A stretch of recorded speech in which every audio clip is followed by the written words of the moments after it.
أعوذ بالله من الشيطان الرجيم بسم الله الرحمن الرحيم قال إنما أوتيته على علم عندي أولم يعلم أن الله قد أهلك من قبله من القرون من هو أشد منه قوة وأكثر جمعا ولا يسأل عن ذنوبهم المجرمون فخرج على قومه في زينته قال الذين يريدون الحياة الدنيا يا ليت لنا مثل ما أوتي قارون إنه لذو حظ عظيم وصلى الله على النبي الكريم. سورۃ القصص آیت نمبر 78. سلسلہ قصص القرآن میں واقعہ جاری تھا. سیدنا موسیٰ علیہ الصلوۃ والتسلیم کے واقعات کے ضمن میں آپ ہی کے قوم کا ایک آدمی جس کا نام قارون تھا، کان من قوم موسیٰ، وہ پیارے موسیٰ علیہ الصلوۃ والتسلیم ہی کی قوم کا آدمی تھا، لیکن پیغمبر صلی اللہ علیہ وسلم سیدنا موسیٰ علیہ الصلوۃ والتسلیم کا دشمن تھا.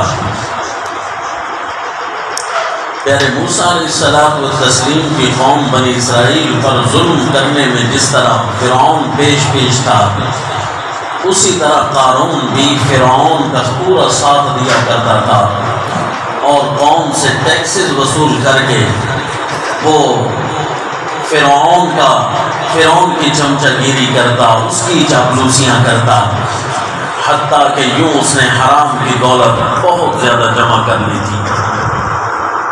جب اسے سمجھایا جاتا کہ دھیان کر یہ کیا کر رہا ہے، نیک لوگوں نے اس کو جو نصیحتیں کی ہیں وہ رہتی دنیا تک کے لیے سرمایہ دار لوگوں کے لیے اسباق بن گئے. گزشتہ محفل درس میں وہ 5 سبق 5 جملوں میں ہم سن چکے ہیں کہ قوم اس کو نصیحت کرتی تھی وَابْتَغِ فِيمَا آتَاكَ اللَّهُ الدَّارَ الْآخِرَةَ، کہ اپنے اسی مال کے ذریعے تو اپنی آخرت کو بھی کما سکتا ہے. وَلَا تَنْسَ نَصِيبَكَ مِنَ الدُّنْيَا، اور دنیا میں جو اللہ نے تیرے فرائض مقرر کیے ہیں اسی مال میں وہ نہ بھول. وَأَحْسِنْ كَمَا أَحْسَنَ اللَّهُ إِلَيْكَ، اللہ نے تیرے ساتھ احسان کیا، اس مال کے ذریعے اب تو مخلوق پر جابر نہ بن جا. وَلَا تَبْغِ الْفَسَادَ فِي الْأَرْضِ، اور اپنے اس مال کو زمین کی تباہی کے لیے خرچ نہ کر.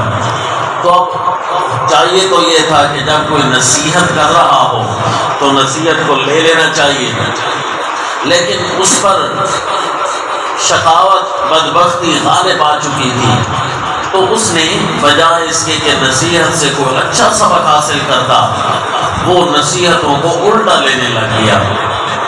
اس کو کہتے ہیں کہ جب رب کریم کی طرف سے توفیق ساتھ نہ دے رہی ہونا تو پیغمبر کی نصیحتیں بھی بندہ رد کرنی شروع کر دیتا ہے. نعوذ باللہ. سب سے پہلے اپنا من ٹھیک ہونا چاہیے، اندر ٹھیک ہونا چاہیے. جب اپنا اندر ٹھیک ہوگا تو چھوٹی چھوٹی نیکیاں بھی بڑی بڑی بن کر کام آئیں گی، لیکن اگر اندر خراب ہے تو پھر بڑی بڑی نیکیاں بھی، بڑے بڑے سمجھانے والے بھی وہ ان کی باتیں سمجھ نہیں آ سکتی. چنانچہ وہ ان نصیحت کرنے والوں کے جواب میں کیا سوچتا تھا اور کیا کہتا تھا. چنانچہ فرمایا سورہ القصص آیت نمبر 78. اعوذ باللہ من الشیطان الرجیم بسم اللہ الرحمن انما اوتیتہ علی علم عندی اولم یعلم ان اللہ قد اہلک من قبله من القرون من هو اشد منه قوة. کہنے لگتا وہ نصیحتوں کے جواب میں انما اوتیتہ علی علم، یہ تو میرا اپنا ہنر تھا، اس ہنر کے ذریعے میں نے مال کو جمع کیا. یعنی علم سے مراد علم الکسب والتجارہ، یعنی تجارت اور کسب کا علم میرے پاس اتنا ہیوی ہے، میں بہت بڑا تاجر ہوں، اتنا بڑا عقل مند ہوں، مجھے پتہ چلتا ہے کیسے کمایا جاتا ہے. یہ تو میں نے اپنے زور سے جمع کیا ہے، اللہ کا تھوڑا ہی میرے اوپر احسان ہے. نعوذ باللہ من ذالک، یعنی اللہ کریم کے احسان کو بھی اس نے چیلنج کر دیا. کہتا ہے میں نے اپنے ہنر سے، میں یہ ہوں، میں وہ ہوں. نعوذ باللہ. حالانکہ جو کچھ بھی بندے پر خیر ہوتی ہے وہ من جانب اللہ ہوتی ہے، وہ اللہ تعالیٰ کی طرف سے دین اور انعام ہوتا ہے.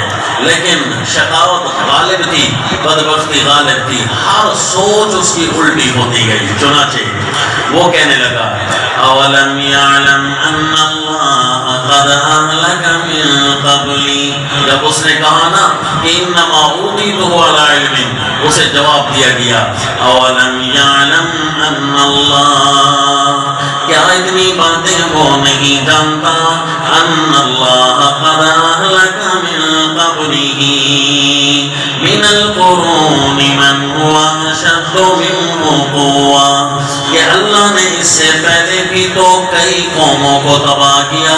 بڑی ماڈرن قومیں تھیں، بڑی تہذیب یافتہ قومیں تھیں. قرون ایسی قوموں کو کہتے ہیں جو اپنے تہذیب پر فخر کیا کرتی ہوں، بڑی تہذیب یافتہ قومیں ہوں، نام و نمود ان کا زیادہ ہو، اس کو قرون سے تعبیر کر دیں.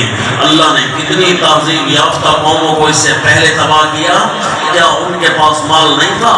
نہ ان کے پاس مال تو کچھ سے بھی زیادہ تھا. من ہوا اشد منہ قوة، ان کے پاس تو اس سے بھی زیادہ طاقت تھی. وَأَكْثَرُ جَمْعًا، اور اس نے جتنا مال جمع کر رکھا ہے ان کے پاس تو اس سے بھی زیادہ مال ہوا کرتا تھا. کیا اللہ نے اگر انہیں غارت کر دیا، اللہ نے انہیں تباہ کر دیا، تو یہ بھی کیسے بچ سکتا ہے؟ تو بھی تو تباہ ہو سکتا ہے. بڑی بڑی باتیں نہ کر. یہ اللہ تعالیٰ نے قرآن پاک میں ایسے کفار لوگوں کے تذکرے چھیڑے ہیں کہ جو بڑے بڑے بول بولا کرتے تھے، اپنی حیثیت کو بھول جاتے تھے. مثلا سورہ یاسین آیت نمبر 47 میں فرمایا وَإِذَا قِيلَ لَهُمْ أَنفِقُوا مِمَّا رَزَقَكُمُ اللَّهُ، سورہ یاسین آیت نمبر 47. وَإِذَا قِيلَ لَهُمْ أَنفِقُوا مِمَّا رَزَقَكُمُ اللَّهُ، جب انہیں کہا جاتا اللہ نے جو تمہیں کھانے کو دیا ہے خرچ کر لو سے، چیزیں تو اللہ کی ہیں، دی تو تمہیں اللہ نے، انعام تو سارے اللہ کے ہیں. قال الذين كفروا للذين آمنوا أنطعم من لو يشاء الله وطعما. تو کافروں کا برا بول کیا ہوتا تھا؟ وہ کہتے تھے کہ اگر اللہ چاہتا تو خود کھلا لیتا، نہ ہم کیوں کھلائیں. نعوذ باللہ. یہ الٹے بول اور متکبرانہ بول مالداروں اور سرمایہ داروں کے، جب ان پر مال کا نشہ طاری ہوتا ہے تو یوں الٹے الٹے بول بولنا شروع کر دیتے ہیں. من لو یشاء اللہ اطعمہ. اسی طرح سورہ آل عمران 4 پارہ، وہاں بھی کفار کے جملے اس قسم کے منقول ہیں کہ جس سے وہ اللہ تعالیٰ پر اسی مال کی وجہ سے جرأت کرنے لگ جاتے ہیں. سورت کا نام سورہ آل عمران آیت نمبر 181. فرمایا لَقَدْ سَمِعَ اللَّهُ قَوْلَ الَّذِينَ قَالُوا إِنَّ اللَّهَ فَقِيرٌ وَنَحْنُ أَغْنِيَاءُ سَنَكْتُبُ مَا قَالُوا وَقَتْلَهُمُ الْأَنْبِيَاءَ سورت کا نام سورہ آل عمران، آیت نمبر 181۔ لقد سمع اللہ نے تحقیق سن لی ہے بات ان کافروں کی جو کہتے ہیں ان اللہ فقیر ونحن اغنیاء، اللہ محتاج ہو گیا ہے اور ہم بڑے مالدار آ گئے ہیں۔ اللہ ہم سے زکوٰۃ مانگتا ہے، اللہ ہم سے عشر مانگتا ہے، چندے مانگتا ہے، اللہ غریب ہو گیا اور اب ہم امیر ہو گئے ہیں۔ نعوذ باللہ، اسلام پر تانا مارا کرتے تھے۔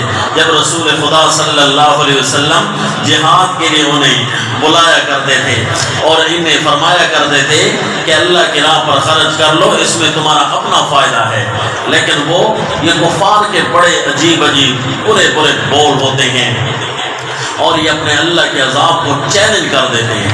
حالانکہ جو مومنین ہوتے ہیں ان کے پاس کچھ بھی ہو وہ اللہ کی راہ میں خرچ کرنے کو اپنا فخر محسوس کرتے ہیں۔ اللہ تعالیٰ انہیں جتنی بھی توفیق دیتے ہیں وہ اللہ تعالیٰ کے مال پر، اللہ تعالیٰ کے نام پر وہ سارا کا سارا مال خرچ کرتے ہیں۔ مثلا سورت کا نام سورہ التوبہ، سورہ التوبہ 10واں پارہ،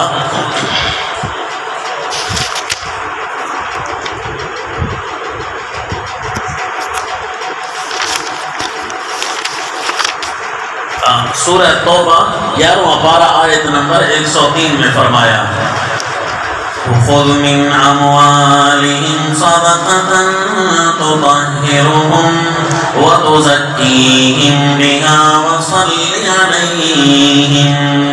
اے میرے پیغمبر، صحابہ جب مال لے کر آ رہے ہوں، دیکھیے دین اسلام پر خرچ کرنا یہ اعزاز ہوا کرتا ہے، اور اتنا بڑا اعزاز ہے کہ رسول اللہ صلی اللہ علیہ وسلم کو حکم ملتا ہے میرے پیغمبر صحابہ جب اللہ کی راہ میں دینے کے لیے آئے نا ان کے مال کو بڑی محبت سے قبول کر لیا کر۔ خُذْ مِنْ أَمْوَالِهِمْ صَدَقَةً تُطَهِّرُهُمْ وَتُزَكِّيهِمْ بِهَا، آپ ان سے ان کے مال لیا کریں جب یہ صدقہ دینے آتے ہیں، چاہے وہ تھوڑا کیوں نہ ہو، چاہے وہ کم ہی کیوں نہ ہو، ساری رات خرچہ کر رہے ہوتے ہیں، ساری رات محنت اور مزدوریاں کر کے تھوڑا سا مال بھی، حتیٰ کہ کھجور کی چند گٹھلیاں بھی ان کے ہاتھ آئیں نا، وہ بھی اللہ تعالیٰ کی راہ میں خرچ کرتے ہیں۔ خُذْ مِنْ أَمْوَالِهِمْ صَدَقَةً تُطَهِّرُهُمْ، یہ مال یہ ان کو پاک کر دیتا ہے، یعنی جب اللہ کی راہ میں کوئی خرچ کرتا ہے نا تو اس کا فائدہ کیا ہوتا ہے؟ تُطَهِّرُهُمْ، اللہ پاک کر دیتا ہے انہیں، ظاہری پاکی وَتُزَكِّيهِمْ بِهَا، اور اس کے ذریعے اللہ ان کو اندر سے بھی پاک کر دیتا ہے۔ ظاہری کوئی کمزوریاں ہوتی ہیں تو صدقہ کرنے والے کی ظاہری کمزوریاں اللہ ختم کر کے خوبصورت اسے اخلاق سے مالا مال کرتا ہے۔ کوئی باطنی بیماریاں ہوتی ہیں، باطنی گناہ ہوتے ہیں، صدقہ کرنے سے باطن بڑا پیارا اور صاف ہو جاتا ہے۔ جبکہ یہ جنہیں اللہ مال دیتا ہے اور یہ مال کے نشے میں اسلام پر باتیں کرنا شروع کر دیتے ہیں، ان کا حال پھر کیا ہوتا ہے؟ جس طرح کے یہ قانون کا سبق ہم پڑھ رہے ہیں کہ اللہ تعالیٰ نے اسے فرمایا کہ تو نے پڑھا ہوا نہیں ہے، دیکھا ہوا نہیں ہے، گزشتہ واقعے میں گزر چکا کہ یہ قانون جو ہے یہ منافق تھا اور تورات بھی پڑھا کرتا تھا، سیدنا موسیٰ علیہ السلام پر نازل ہونے والی کتاب کو بھی پڑھا کرتا تھا، لیکن اسے سب کچھ معلوم ہونے کے باوجود یہ دنیا کے نشوں میں مبتلا ہو گیا۔ تو اللہ فرماتے ہیں ایسے لوگ لا یسأل عن ذنوبہم المجرمون، ایسے مجرموں سے ہم ان کے گناہوں کے بارے میں پوچھیں گے نہیں، بلکہ بغیر حساب انہیں جہنم کے ایندھن بنا دیا جائے گا۔ کیا مطلب؟ یعنی جو اپنے مال میں غرہ ہو کر اللہ کی ذات پر جرأت کرنے لگ جاتے ہیں تو یہ ان کی تباہی کی آخری نشانی ہوا کرتی ہے کہ اب ان سے حساب لینے کی ضرورت ہی نہیں ہے، بغیر حساب کتاب کے جہنم میں چلے جائیں گے۔ اللہ یعوذ باللہ، بڑی عجیب آیت ہے کہ جو لوگ اللہ تعالیٰ کو چیلنج کرتے ہیں اللہ انہیں پوچھے گا نہیں، سیدھا جہنم میں بھیج دے گا۔ حدیث پاک میں آتا ہے کہ دن قیامت اللہ تعالیٰ سیدنا آدم علیہ السلام سے فرمائیں گے ابعث بعث النار، حساب و کتاب شروع ہونے سے پہلے اے میرے پیغمبر کہ اپنی اس اولاد میں ایک جہنم کا لشکر تیار کر جسے بغیر حساب کتاب کے جہنم میں پھینک دیا جائے گا۔ تو سیدنا آدم علیہ السلام و تسلیم سوال کریں گے اے اللہ وہ لشکر کیسا ہو؟ تو جواب ملے گا کہ ہر 1000 میں سے ایک کو چھوڑ دینا اور 999 کو گرفتار کر لو۔ بس یہ وہ اعلان ہوگا کہ جس نے پورے میدان محشر میں گریہ طاری کر دینا ہے، رونا شروع ہو جائیں گے۔ اسی مقام پر فرماتے ہیں کہ یوم یجعل الولدان شیبا، کہ اگر وہاں کوئی بچہ بھی ہوگا نا، ہمارے ٹینشن اور اس درد اعلان کے درد کی وجہ سے رو رو کر بوڑھا ہو جائے گا۔ کہ یہ اتنا سخت اعلان ہے، صحابہ کرام بھی گھبرائے ہوئے ہیں، لیکن ابھی واقعی اعلان تو بہت سخت ہوگا۔ 1000 میں سے 999 کو جہنم میں پھینک دیا جائے گا، ایک کو بچایا جائے گا۔ تو فرمایا ہاں وہ 999 یاجوج ماجوج سے ہوں گے اور ایک جو بچنے والا ہوگا تم سے ہوگا۔ تب صحابہ کرام نے تو خوشی سے اللہ اکبر فرمایا۔ تو اللہ کے نبی نے فرمایا مجھے تو امید ہے کہ تم جنت کے 1/4 حصے پر تو تم مشتمل ہوگے۔ صحابہ نے زور سے اللہ اکبر کہا۔ پھر فرمایا مجھے امید ہے کہ تم جنت کے 1/3 حصے پر مشتمل ہوگے۔ پھر صحابہ نے خوشی کے اظہار میں اللہ اکبر کہا۔ پھر اللہ کے نبی نے فرمایا مجھے تو امید ہے کہ جنت آدھی تمہارے نام ہوگی۔ اللہ تعالیٰ اپنوں کو یوں بچائیں گے، لیکن یہ لوگ جو بغیر حساب کتاب جہنم میں جائیں گے، کچھ تو اس امت میں یاجوج ماجوج ہوں گے اور پچھلی امتوں کے یاجوج ماجوج کی طرح شریر عناصر ہوں گے، مثلا قارون جیسے، جن کے بارے میں فرمایا وَلَا يُسْأَلُ عَنْ ذُنُوبِهِمُ الْمُجْرِمُونَ۔ یہ اپنی طاقت پر ناز کرتے ہوئے ایک دن بڑی ٹھاٹ باٹ کے ساتھ نکلا۔ قرآن منظر کشی کرتا ہے فَخَرَجَ عَلَىٰ قَوْمِهِ فِي زِينَتِهِ قَالَ الَّذِينَ يُرِيدُونَ الْحَيَاةَ الدُّنْيَا يَا لَيْتَ لَنَا مِثْلَ مَا أُوتِيَ قَارُونُ إِنَّهُ لَذُو حَظٍّ عَظِيمٍ۔ نکلا اپنی قوم پر فی زینتی، اپنی پوری ٹھاٹ باٹ کے ساتھ۔ قال الذین یریدون الحیات الدنیا، کہنے لگے وہ لوگ جو دنیا چاہتے تھے، دنیا کی زندگی کی چاہت انہیں تھی، جن کے ذہن میں یہ ہے کہ ہم نے زندگی میں زمین پر ہی سارے کچھ پورے کر لینے ہیں، آخرت کی کوئی فکر ان کو نہیں ہے۔ انہوں نے جب دیکھا کہ قارون بڑی ٹھاٹ باٹ کے ساتھ نکلا ہے، بڑے نوکر چاکر حشم قدم اس کے ساتھ ہیں، تو یہ اب کہنے لگے دنیا کی چاہت کرنے والے یا لیت لنا مثل ما اوتی قارون، ہے کاش ہمیں بھی اتنا مال ملتا جتنا کہ قارون کو دیا گیا ہے، کاش ہمارے پاس بھی اتنی دنیا ہوتی جتنی کہ اس قارون کے پاس ہے۔ انہو لذو حظ عظیم، یقیناً لگتا ہے یہ ہے بڑی قسمت والا، بڑی عجیب قسمتوں کا مالک ہے، کتنا خوش نصیب ہے، کتنی کامیابیاں ہیں اس کے پاس۔ یعنی دنیا والے صرف مادی اسباب پر نظر رکھتے ہیں، بس آنا جانا کرو فر، اس کو دیکھ کر وہ اپنا سب کچھ گرا دیتے ہیں، سمجھو بس یہی کامیابی ہے، یہی فراوانی، یہی سب کچھ ہے۔ اب دیکھیں دوسری طرف جو اللہ نے دین کی معرفت عطا کر رکھی تھی، سچی دولت کی سمجھ اللہ نے دے رکھی تھی، وہ دیندار لوگ کیا کہنے لگے وَقَالَ الَّذِينَ أُوتُوا الْعِلْمَ وَيْلَكُمْ ثَوَابُ اللَّهِ خَيْرٌ لِمَنْ آمَنَ وَعَمِلَ صَالِحًا وَلَا يُلَقَّاهَا إِلَّا الصَّابِرُونَ۔ کہنے لگے وہ لوگ الذین اوتوا العلم، یعنی اللہ نے دین کی سمجھ عطا کر رکھی تھی، وَإِلَكُمْ برباد ہو جاؤ گے، ایسی باتیں کیوں سوچتے ہو، ثواب اللہ خیر لمن آمن وعمل صالحا، اللہ کا دیا ہوا اللہ کا بدلہ جو اللہ تعالیٰ نیکیوں کا عوض ادا کریں گے وہ بہت بہتر ہے ان لوگوں کے لیے جو ایمان لے آئے اور عمل کیے ہیں انہوں نے سنت کے مطابق۔ اچھے لوگوں کو جو اللہ بدلہ دیا کرتے ہیں وہ بہت بہتر ہوگا۔ ایسی باتیں نہ کہو کہ فرعون قارون بڑی قسمت والے ہیں، بڑا ان کے پاس دنیا میں مال ہے، ایسی باتیں نہ کرو۔ دیا ہوا جو اللہ کا بدلہ ہوتا ہے نا وہ بہت بہتر ہے، لیکن یہ خیالات ان کے دل و دماغ پر نشر ہوں گے۔ وَلَا يُلَقَّاهَا إِلَّا الصَّابِرُونَ، اور اس کو تو سیکھتے ہیں صرف ڈٹ کر رہنے والے نیکیوں پر۔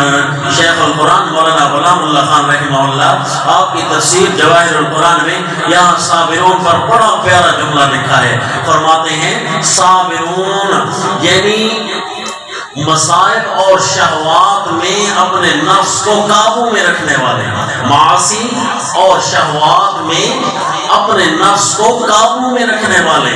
بس جو معاصی میں اپنے نفس کو قابو رکھے، گناہ کے لیے نفس کا تو دل کرے گا لیکن نفس کو قابو میں رکھے، دھیان خیال گناہوں سے تڑوا کر رہے، شہوات کی طرف تو دل کرے گا لیکن نفس کو قابو میں رکھیں، تو یہ قابو میں رکھنا کتنا بڑا اعزاز ہوتا ہے۔ اللہ تعالیٰ ان کے دل و دماغ پر صرف اور صرف معرفت کی باتیں نشر کرا دیتا ہے، دنیا کے جھوٹ ان کے سامنے واضح ہونے لگ جاتے ہیں، جس طرح کہ ان نیک لوگوں نے کہا تھا وَإِلَكُمْ ثَوَابُ اللَّهِ خَيْرٌ لِمَنْ آمَنَ وَعَمِلَ صَالِحًا وَلَا يُلَقَّاهَا إِلَّا الصَّابِرُونَ۔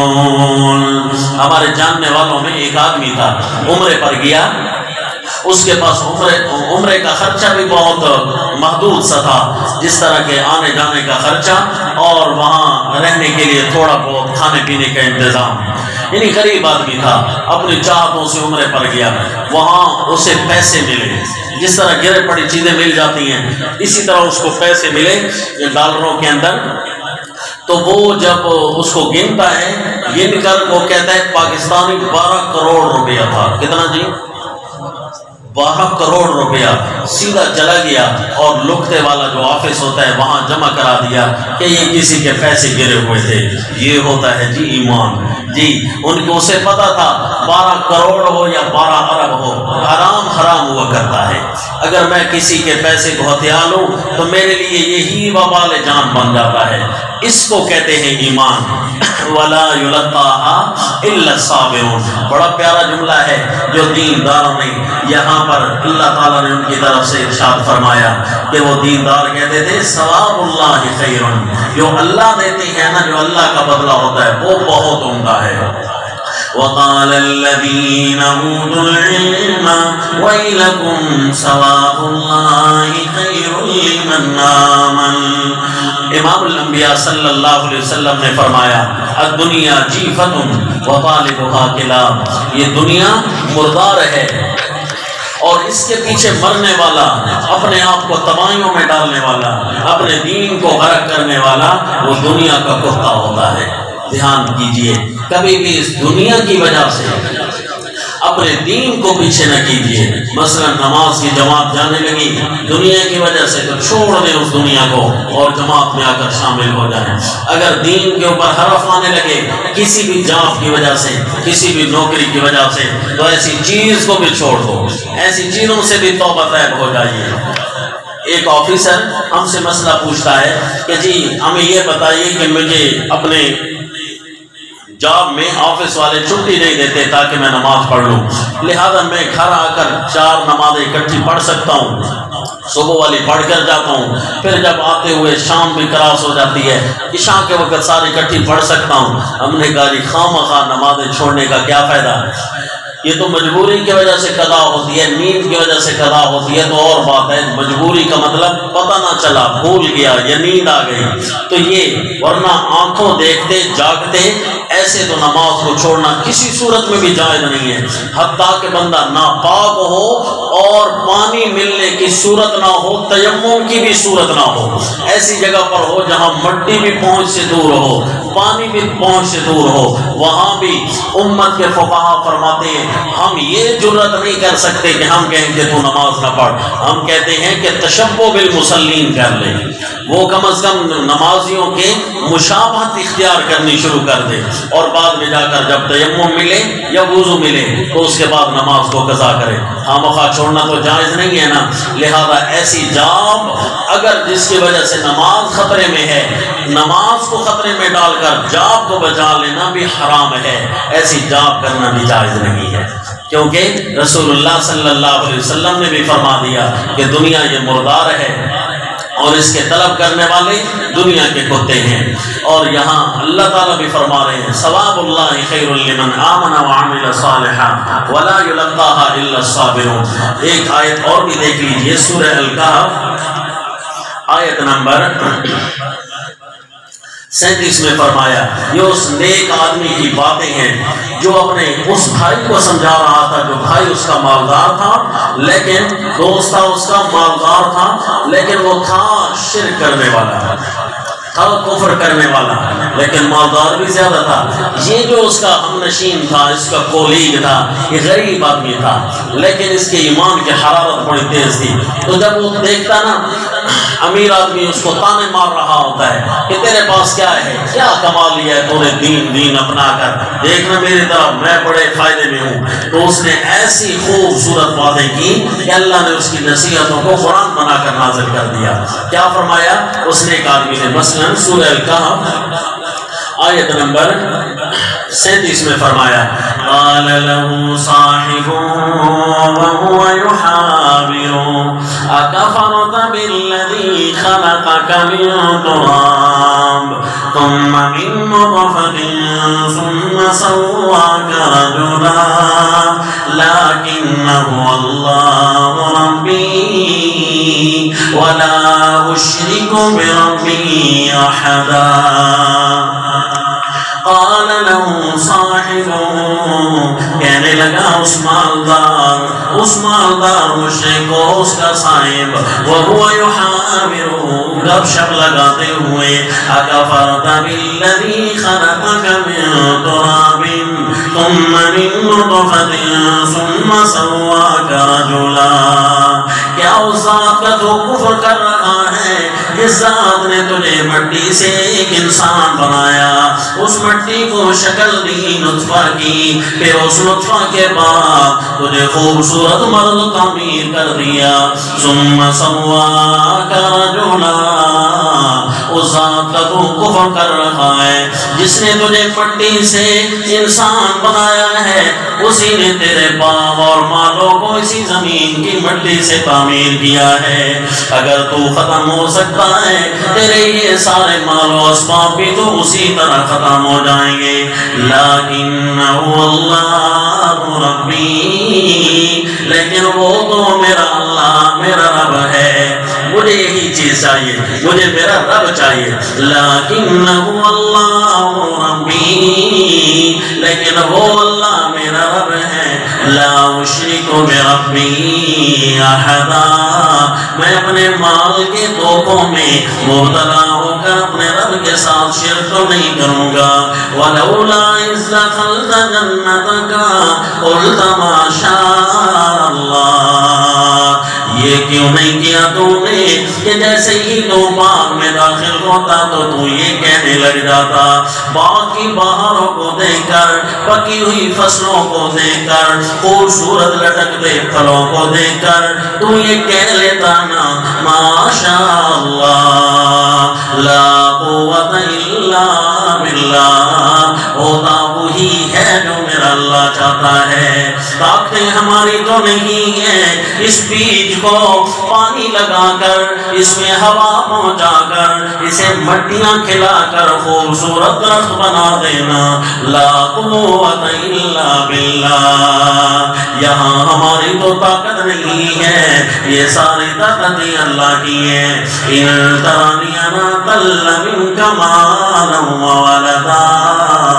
اگر تو مجھے دیکھتا ہے کہ میرا مال کم ہے، میرے نوکر چاکر میری نفریاں کم ہیں، فَعَسَىٰ رَبِّي أَن يُؤْتِيَنِي خَيْرًا مِّن جَنَّتِكَ، امید ہے کہ میرا رب تیرے اس باغ سے بھی زیادہ قیمتی چیزیں مجھے عطا کرے گا، وَيُرْسِلَ عَلَيْهَا حُسْبَانًا مِّنَ السَّمَاءِ، اور تیرے اس باغ پر اللہ آسمان سے کوئی طوفان دے دے، فَتُصْبِحَ صَعِيدًا زَلَقًا، اور یہ تیرا باغ بن جائے چٹیل میدان، اور يُصْبِحَ مَاؤُهَا غَوْرًا، جن چھلکتے چشموں میں آج تو غرور کر رہا ہے، اگر انہی پانیوں کو اللہ نیچے لے جائے، فَلَن تَسْتَطِيعَ لَهُ طَلَبًا، پانی کو نکالنے کی طاقت بھی تو تیرے پاس نہیں ہوگی۔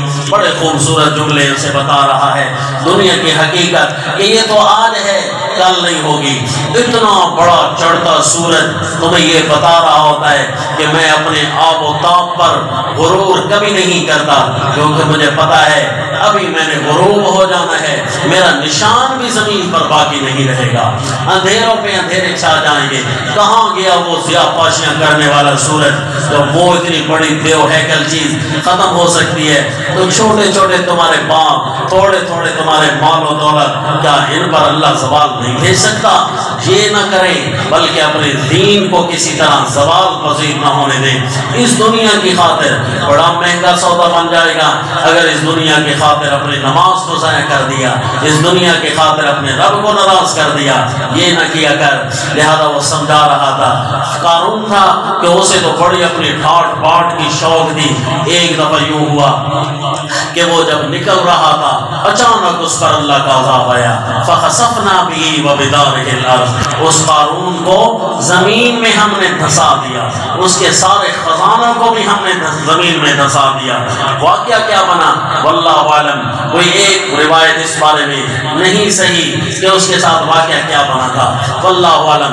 زمین میں دھستا جا رہا ہے، حدیث پاک میں آیا قیامت تک زمین میں دھستا جائے گا۔ اس کا یہ مطلب نہیں ہے کہ زمین کے اندر چلتا جائے گا قیامت تک، زمین کا قدر تو معلوم ہے کہ زمین گول ہے، اگر ایک طرف دھستا جائے تو کچھ عرصے بعد دوسری طرف نکل آئے گا، نہیں، حدیث کا یہ مطلب نہیں۔ حدیث کا مطلب یہ ہے کہ اس کو دھسنے والا عذاب قیامت تک ملتا رہے گا، جس طرح دھستا ہے نا کوئی اور اسے عذاب ملتا ہے۔ فَخَسَفْنَا بِهِ وَبِدَارِهِ الْأَرْضِ، اور اللہ کا عذاب سارا مال اس کا ملیا میٹ ہوا، یک لفظ بدلی زمین کی ہسٹری۔